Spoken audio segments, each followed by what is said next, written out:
পুরান ঢাকার national medical institute হাসপাতালের সামনে দিনের বেলায় গুলিতে নিহত ব্যক্তির পরিচয় মিলেছে। নিহতের নাম তারিক সাইফ মামুন, বয়স ৫৫।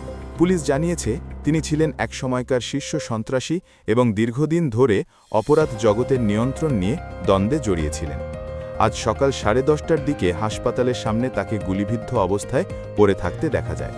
প্রত্যক্ষদর্শী ও পুলিশের ভাষ্য, দুর্বৃত্তরা খুব কাছ থেকে তাকে লক্ষ্য করে একাধিক গুলি ছোঁড়ে।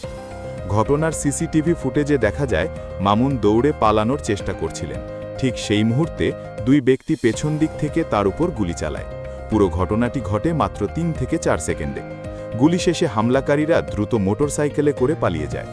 পুলিশ বলছে মামুন একসময় আরেক শীর্ষ সন্ত্রাসী সানজিদুল ইসলাম ইমনের ঘনিষ্ঠ সহযোগী ছিলেন, কিন্তু এলাকায় ক্ষমতাকে কেন্দ্র করে তাদের মধ্যে দীর্ঘদিন ধরে বিরোধ চলছিল।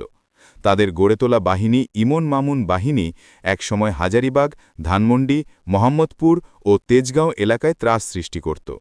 নিহতের পরিবার জানায় মামুন গত ২ দিন বাড্ডার একটি ভাড়া বাসায় ছিলেন।